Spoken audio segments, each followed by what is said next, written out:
Добар ден, почитувани, добре дојдовте во уште една нова Телма амбуланта. Разводот е еден збор за стотици емоции и искуства, бидејќи не се случува во еден ден, може да трае со месеци, па и години. Исто така, не стартува кога ќе се поднесе тужбата за развод и не завршува кога ќе биде донесена судската одлука.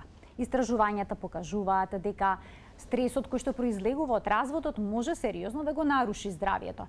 За стресот и разводот денеска зборуваме со примариус доктор Славица Гајдадиц-Кнежевиќ, невропсихијатар, европски сертифициран семен и системски психотерапевт во Институтот за брак, семејство и системска пракса Алтернатива. Докторке, добре дојдовте во студиото на Телма. Добар ден на вас и на сите они кои не следат денеска. Што говори вашето искуство? Колку време обично поминува од првата помисла за развод, размислувањето каков би бил животот понатаму и носењето на конечната одлука? Вие веќе спомнавте дека разводот е високо стресен и одлуките за развод се движат во диапазон на моментална одлука, па се до неколку годишно време кое што им е потребно на партнерите или барем на еден од партнерите да донесе одлука за развод. Кога зборуваме за тоа моментално, знаете, понекогаш експлозивно се донесува одлука за развод и луѓето излегуваат од брак и можеби после тоа ќе одлучуваат, ќе се предомислуваат и меѓутоа најчесто се потребни неколку години за да созрее идејата дека она што се случува во бракот е веќе неприфатливо и неодржливо и да барем еден од партнерите донесе одлука за развод. А може ли да се каже дека разводот всушност започува во моментот кога ќе се јави емоционална раздалеченост помеѓу партнерите, емоционално заладување? Кога ќе се случи меѓу нив и како да се препознае тој момент? Знаете, и за да се влезе во брак, и за да се излезе од брак, важни се емоциите, но не се секогаш пресудни. Луѓе влегуваат во брак заради различни причини. Некогаш влегуваат во брак заради одлуките кои што ги донесуваат другите околу нив, како што се семејствата, например, познати се приказните за кралски договорени бракови. Понекогаш е тоа договор кој што е исто така произлегува после долгогодишни познанства, заради тоа што одлучуваат да ги намалат трошоците на посебното живење и одлучуваат да направат, па да кажеме, од одредени интереси финансиски, економски или стамбени или било какви. И секако добро е ако тука се присутни и емоциите, но приказната за тоа дека е исклучително важно да бидат емоциите присутни, не е одржлива секогаш. Истото е и за разводите. Вие имате разводи во кои што многу често емоционалната заинтересираност е со години присутна и после разводот, а сепак партнерите се разведуваат. Се разведуваат, например, заради тоа што и покрај тоа што, како велиме, условно се сакаат, неодржлива им е несогласиците, недоразбирањата, честите конфликти, сето она што се случува во кризите во нивниот брак, а сепак се емоционално заинтересирани еден за друг. Или, например, се уште се емоционално заинтересирани, а се разведуваат заради лојалност кон семејствата по потекло, знаете. Кога е приврзаноста кон семејствата од кои што доаѓаме толку голема, да го надвладува тежнението да се остане во брак, како, например, незадоволството во релацијата свекрва сна, нели, односно мајката на еден. Некој се меша од страна. Па да кажеме, знаете, и ни за други ситуации, значи и токму затоа кога ќе ги погледнеме фазите на развод на бракот, а постојат многу фази на развод, ние велиме дека, или повеќе нивоа на развод, ние велиме дека најдолго е емоционалниот развод и дека е еден од најсложените делови на разводот да партнерите се емоционално дистанцираат и да за да можат да го завршат разводниот процес. Обично еден од партнерите ја потенцира слабоста, на другиот и почнува засилено да критикува. Дали претераното критикување може би аларм дека нешто не е во ред, а и критикуваниот партнер треба ли да свати дека другиот е незадоволен во тој момент? Да, ovo je mnogo interesno što go kažete, Marija. Знаете, ние сме народ кој што целокупно то функционирање го базира на критика. Не само во однос на партнерите, туку и во однос на децата и во однос на работните позиции, знаете. И тоа е веројатно нешто што е трансгенерацијски всадено во кај нас, дека критиката доведува до промена и дека ако критикуваме се повеќе и повеќе, шансите да го добиеме она што го сакаме, демек му укажуваме на оној другиот, како што викате вие, и тој другиот треба да ја прими добронамерно нашата критика.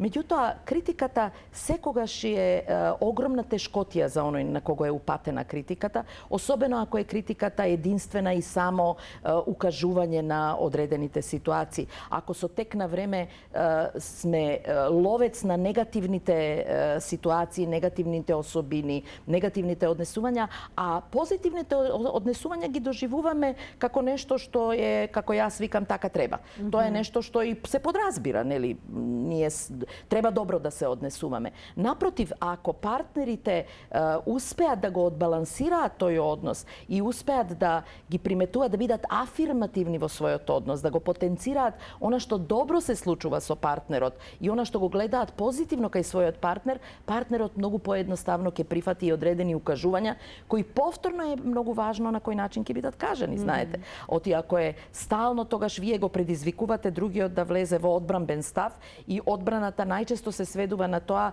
ти ме критикуваш, јас те критикувам, знаете. И кога ќе го видите диалогот измеѓу двајца луѓе кои се во криза, имате само пластови на критики и незадоволства, ниту едниот се поместува од својата позиција, затоа што очекува дека оној другиот треба да ги направи промените, ниту пак оној другиот тоа ќе го направи и така се продлабочува кризата.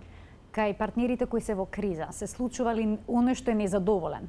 Најнапред да почне да се жали на околината за дисфункционалноста на заедницата пред да го повлече последниот чекор, односно да поднесе тужба за развод. Знаете, и кај разводот, како и кај сите други животни ситуации, не постојат единствени правила. Така да има партнери кои што немаат спремност и смелост, да кажеме, да и подготвеност да седнат и да тоа го поразговараат со својот партнер, и со оглед дека и разводот и бракот се релацијски феномени, не зависат само од едната, туку и од другата страна. Бројни се причините зашто тоа не го прават. Претходното искуство, например, може да биде дека веќе укажувале на одредени потешкоти и незадоволства и не наишле на разбирање кај партнерот, па сега кога ја донесуваат веќе одлуката за развод, исто така сметаат дека нема да бидат разбрани и тогаш почнуваат тоа да го споделуваат со своите роднини, пријатели, другари, колеги и бараат на тој начин, очекуваат да добијат некаков совет и решение кое што нив ќе им помогне да ги зацврснат своите идеи околу разводот. А зошто се толку стресни настаните кои што се случуваат околу разводот?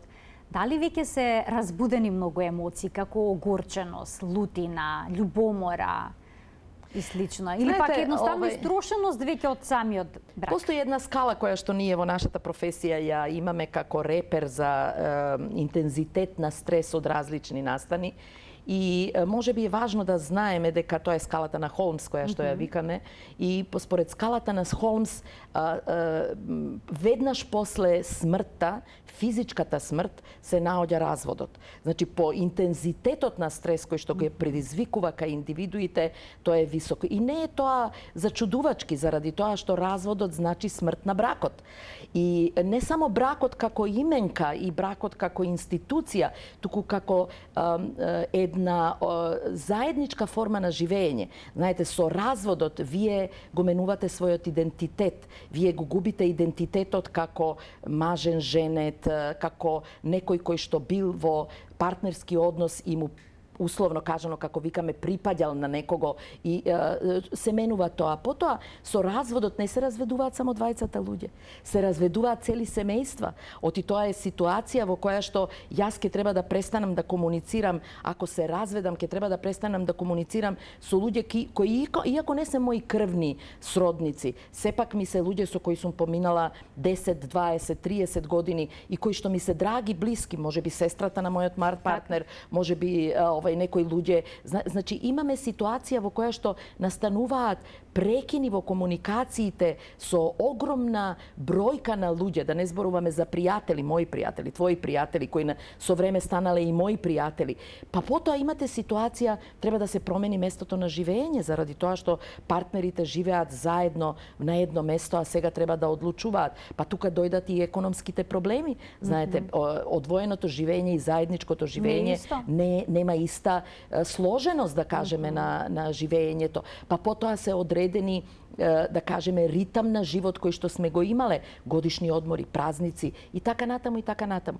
А да не зборуваме ако во бракот има и деца, колку е тоа висока сложеница. И секако она што е интимно во нас, знаете, требате да ја прифатите ситуацијата, дека више не сте сакани од оној друг, дека тој другиот одлучил или сами вие да го ја донесете таа одлука и да направите целосна промена на својот идентитет.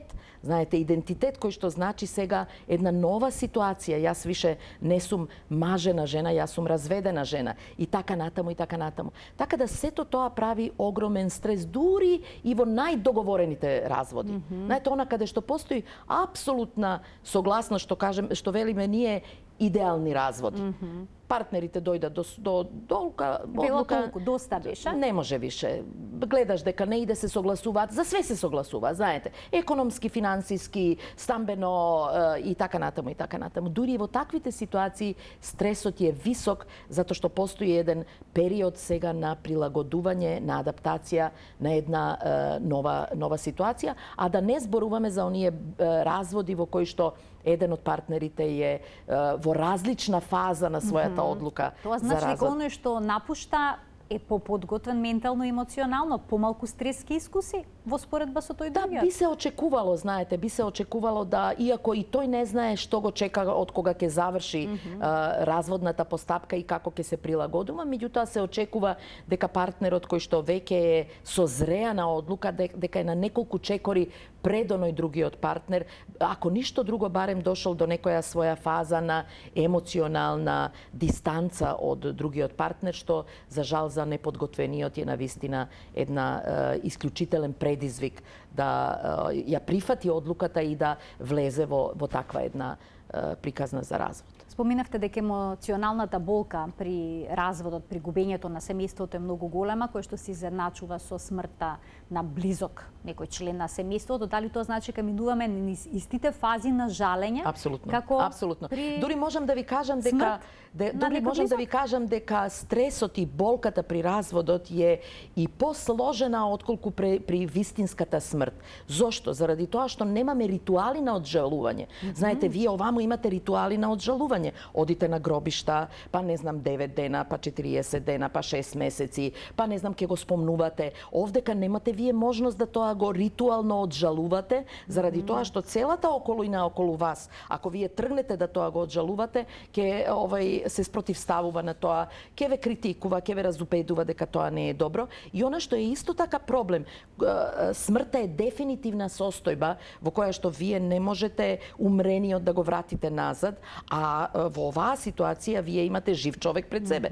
Тој човек ќе го сретнете на улица. Тој човек ќе учествува во, например, низа се уште семејни ритуали, ако се деца во прашање и некои други ситуации. И многу е потешко прифаќањето, онаа дефинитивната фаза на прифаќањето на, како викаме, смртта, односно разводот, како дефинитивна состојба. И токму затоа годините кои што се поминуваат, за да се помине низ сите фази на разводот, најмалку 2 години. Па дури до 5 години е за да дојдат до она последна фаза на емоционален развод.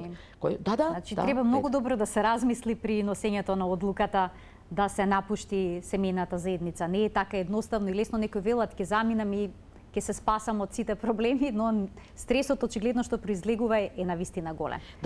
Голем е, знаете, јас не викам дека луѓе не треба да се разведуваат ако не можат да ја прифатат состојбата во бракот и дека по секоја цена треба да останат во дисфункционалните бракови. Меѓутоа, од друга страна, ние професионалците, па и околината, мораме да знаеме дека им треба време на луѓето да ја поминат. Не е тоа само дури и од насилните бракови кога се излегува. Знаете, кога имате насилни насилство во бракот. Човек би очекувал дека со разводот на бракот се спасив. Добро, и тоа е навистина така. Меѓутоа, процесите течат и ние останатите околу тие луѓе треба да имаме разбирање за она ни што они поминуваат во тој момент. Да ги поканиме гледачите да се вклучат и во денешната Телма амбуланта. Почитувани 3076 677 е телефонскиот број на телевизија Телма. Сите ваши дилеми, па и искуства околу разводот на бракот, ваши размислувања на оваа тема се добре дојдени. Доколку имате некое прашање, ќе добиете одговор од днешната гостинка, примариус доктор Славица Гајдазич Кнежевич, невропсихијатар и европски сертифициран семен и системски психотерапевт во Институтот за брак, семејство и системска пракса Алтернатива. Споменавте дека ситуацијата прилично се комплицира, доколку има и деца. Сега, децата исто така минуваат низ тежок период, родителите се свесни за тоа, се обидуваат да им помогнат. Се случува ли секоја промена во нивното однесување, секоја негативна промена, да ја припишуваат на разводот и поради тоа да се чувствуваат уште полошо и од тука да произлегува уште поголем стрес? Зборувате за децата? Доколку има деца кои што го менуваат однесувањето за време на разводот и родителите тоа го толкуваат како последица на Да. Знаете, ние возрастните, кога влегуваме во брак, ние стануваме брачни партнери. Кога ќе се родат децата, ние стануваме и родители. Тоа се две сосема различно диференцирани улоги и упатно би било, добро би било кога ние би можеле да го тоа и знаеме и разбереме и да работиме на тоа да не ги мешаме тие улоги. Тоа значи дека кога јас ќе се наљутам на својот сопруг заради тоа што сум незадоволна од тоа што не се враќа на време дома, не би било упатно да јас го минирам него како родител, да се преку децата да му ги отплатувам неговите грешки, да кажеме, или да укажувам на неговите грешки. И тоа е првото правило. Ако тоа правило важи во животот, во разводот тоа е апсолутно важно да знаат партнерите дека не смеат да ги мешаат тие две улоги. Меѓутоа, со други зборови, кога се они незадоволни, кога се во криза, кога се во конфликт, кога слушаат од другиот партнер дека не е задоволен и сака да ги напушти, навистина е многу тешко да како луѓе, а еден човек е тоа, да се консолидираме и да се свртиме во истиот момент, да бидеме растревожени овде, као да се свртиме од другата страна и да бидеме смирени, толерантни и креативни со нашите деца, ведри и весели. Навистина тоа не е возможно. Знаете, една душа е во прашање.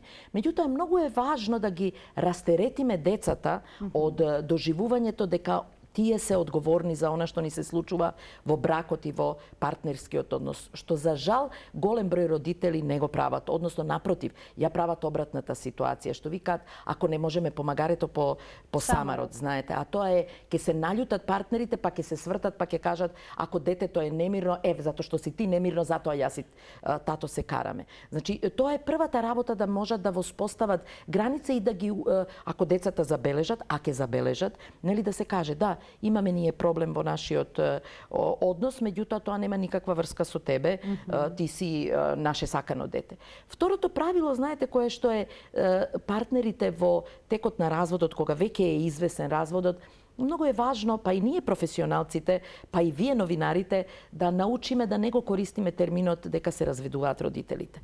Родителите никогаш не може да се разведат. Родителите се доживотни родители на своите деца. И кога се мртви, тие се родители на своите деца. Значи, втор човек во животот на едниот родител кој останува во живот не може да биде родител на детето. Тој може да се грижи за тоа дете, меѓутоа родителите се единствени во својата улога.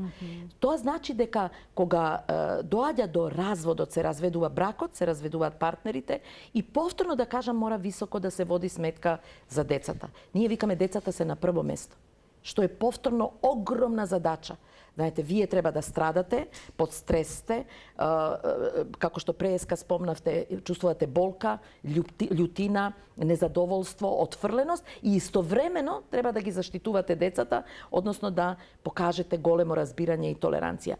Кога родителите тоа успеат да го направат, децата многу полесно и побезбедно патуваат низ разводот. И она што ние го добиваме како информација од децата, тоа е дека ако е бракот оптеретен со чести кризи, дека разводот го доживуваат како олеснување, посебно ако успеат родителите да во текот на разводот и постразводно како родители направат една добра заедничка родителска одлука околу тоа како ќе се грижат за децата, каде децата ќе престојуваат, како ќе се организираат околу нив. Имаме гледач кој што очекува вклучување во програма, ќе му посакам добар ден. Добар ден. Повелете. Јас се извинувам поздрав прво до емисијата. Благодарам. Многу фино објаснува докторката. Мене нешто вака ме интересира, оти многу има да се кажува, него дали е подобро, имаш многу блиска разведени родители, али многу блиски со останатите, да речам, фамилијата незвина или неговата, да имам близок контакт. Дали е подобро или да нема воопште контакт? Значи по разводот, дали е подобро да се има контакт со семејството на партнерот или да се прекинат сите односи со нив? Добро, ви благодарам за поставеното прашање. Повелете. И јас и благодарам на гледачот или на гледачката која што не подсети на една важна тема, а тоа е како со односот со семејството, она што преска го кажавме на партнерот од кој се разведуваме.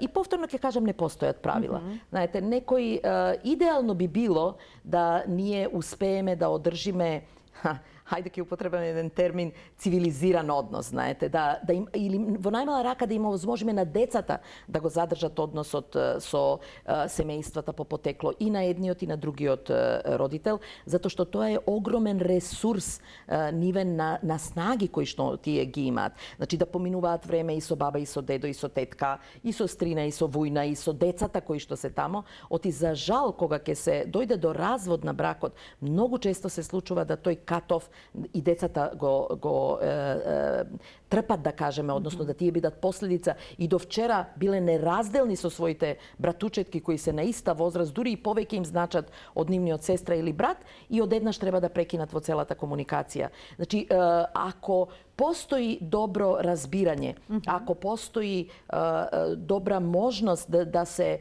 комуницира, тогаш зошто да не? Она што, повторно ќе кажам, за жал, често пати партнерите тргнат, барем еден од партнерите ќе тргне да го злоупотребува тој однос, знаете.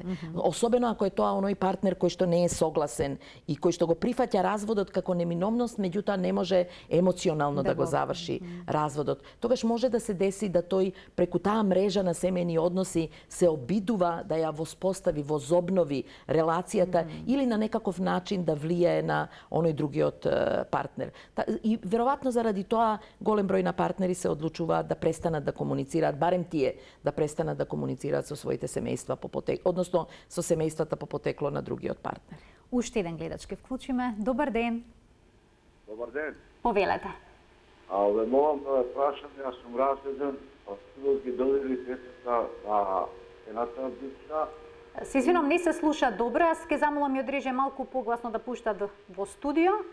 Ајде уште една можност да видиме дали овој пат ќе се слушнеме како што треба, повелете. Вака, јас сум разведен, судот ги додели децата на мајката и не ми е возможено да ги гледам. Значи се обрати во сите служби и во судот. До сега сум платил и куќата ми ја земаа за издржка и акции околу 50.000 евра за децата. И нема никаков резултат и мене ми е оневозможен контакт веќе 5 години, немам ни телефонски, ни сум се видел со децата и на тој начин мене ме разболеа. Значи, барам совет од докторката што да правам. Ви благодарам. Телефонски број, каде се обратам, каде додам кај неј за да ми помогне. Така, ви благодарам за вклучувањето во емисија. Да кажам, гледачот отвори една Сизифова, односно Пандорина кутија, да кажам, околу прашањето на тоа како нашите институции се донесуваат одлуки во однос на постразводно околу грижата за децата. и веројатно би можеле тука да дебатираме многу. Цела емисија би можело. Цела емисија. Јас се надевам дека тие работи, значи јас како директно одговор на господинот, освен правните институции, односно освен сето она што судот, јас и не знам зошто него не му е возможено 5 години да ги гледа децата, меѓутоа знам дека децата за жал стануваат предмет на манипулација, на индоктринација, се злоупотребува нивната позиција од страна особено на оној родител кој што одлучуваат. Во нашиот закон се уште немаме заедничко родителство, постои како... Се уште не функционира? Не постои таква правна норма. Значи вака, центрите за социјална работа кои што ја донесуваат одлуката околу определувањето на старателството врз децата, секако што ставаат можност да партнерите, да родителите се договорат. И ако родителите се договорат измеѓу себе за заедничко родителство во смисла на тоа дека децата ќе бидат 2 недели тука, 2 недели таму или како год се договорат, ако родителите успеат да се договорат, тогаш центарот го прифаќа тоа и нема никаков проблем со тоа.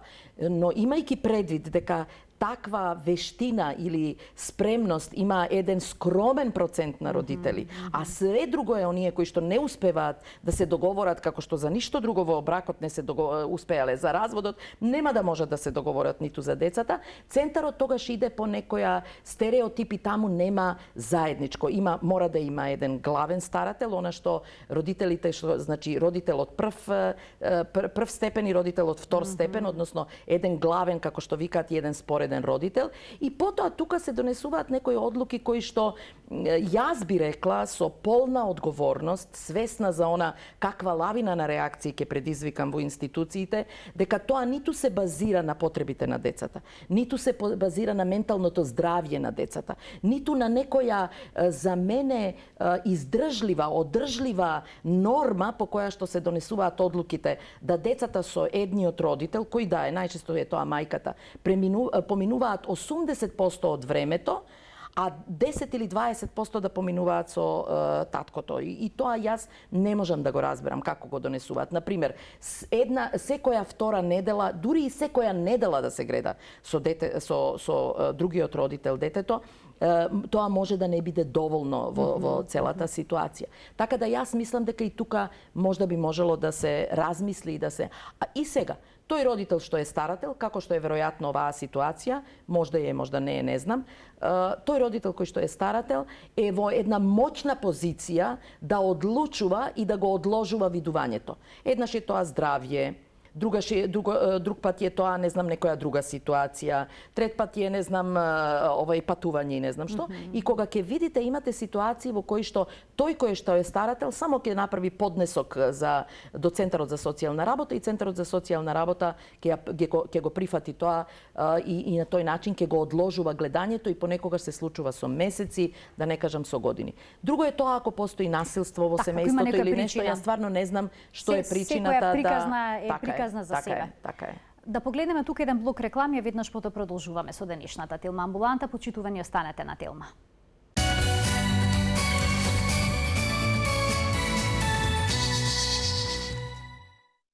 За разводот како извор на стресот денеска зборуваме со примариус доктор Славица Гајдадзис-Кнежевиќ, невропсихијатар, европски сертифициран семеен и системски психотерапевт во Институтот за брак, семејство и системска пракса Алтернатива. Докторке, наведовте навистина многу работи кои што се извор на стрес како последица на бракоразводната постапка односно на самото разидување на партнерите. Дали сето тоа може да доведе до болест, до физичка болест, до психолошки растројства? Секако. Секако, знаете, прашањето не е стресот персе тој што ги прави здравствените проблеми, туку начинот како ние се справуваме со стресот. Знаете, и како со сите други стресови, така и со разводот. Зависно тоа како партнерите ќе се носат со целата ситуација, што тоа за нив значи, како на тоа реагираат и во околината, знаете, луѓето.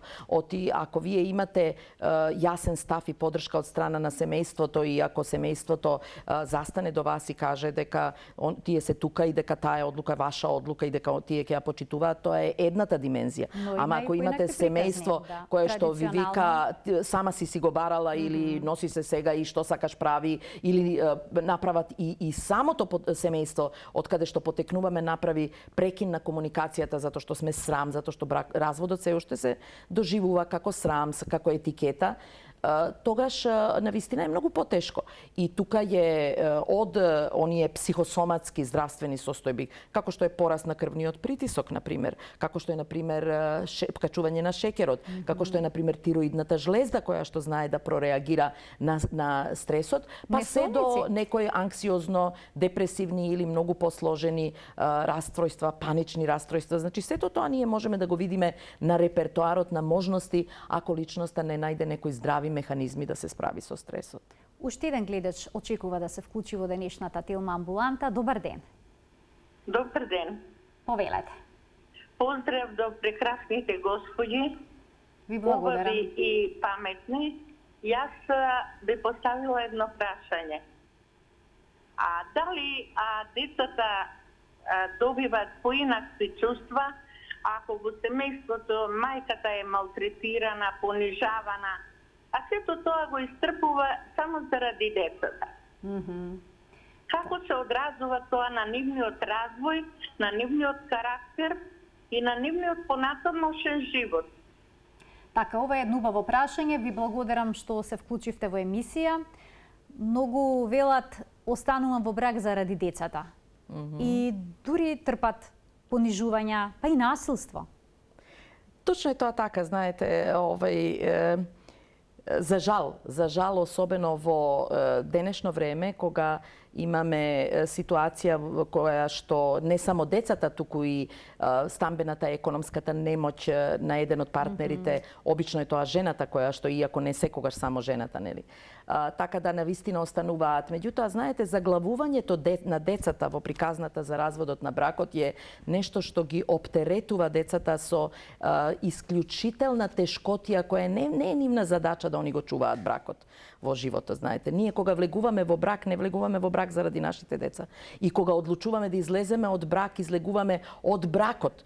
И тоа е многу важно. Иако јас не велам дека нема родители кои што и нема мајки кои што заради децата проценуваат дека тоа ќе биде. Меѓутоа, кога ќе ги прашате децата, иако целата таа ситуација е многу отежувачка за нив, на децата не им е проблем дали ќе се разведат или нема да се разведат. Нив им е проблем атмосферата и односот кој што постои помеѓу родителите на насилство, на омаловажувањето, и тоа е еден чин на насилство, знаете, тоа е ментално и емоционално, психичко насилство исто така. И децата кои што се сведоци на насилството, тие се исто така тие секундарните жртви на таа виктимизација која што ние ја нарекуваме. Така да, она што е многу важно и значајно е да кога ние како возрастни, како родители одлучуваме и викаме да го тоа направиме заради децата, да знаеме што ние тоа кажуваме.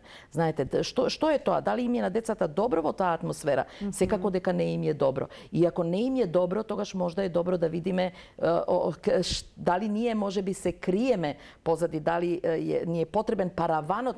Често пати вика децата донесоа одлука да се разведеме. Знаете, синот донесе одлука. И јас се прашувам која е таа одговорност и тежина и која е таа немоќ да ние возрастните ја превземеме одговорноста. Па не можеме ние да донесеме одлука, па важно ни е да децата на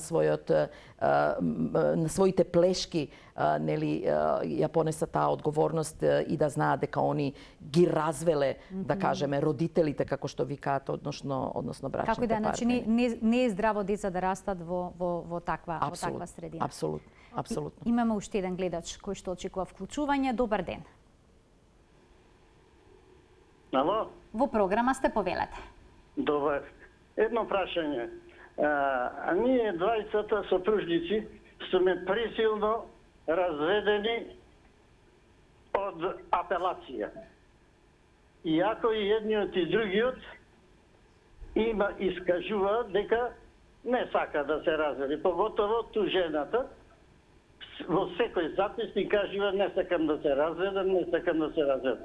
А пак тужителот ја повлече тужбата. Но немаше шанси, не знам поради што. И сега што понатаму?